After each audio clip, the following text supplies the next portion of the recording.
بسم اللہ الرحمن الرحیم۔ السلام علیکم دوستو۔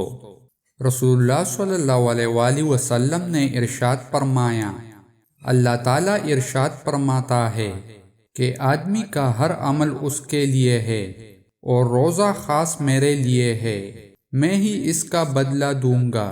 اور روزہ ڈال ہے، اگر تم میں سے کوئی روزہ سے ہو تو نہ فحش بکے، نہ بےہودہ گوئی کرے، نہ جھگڑا کرے۔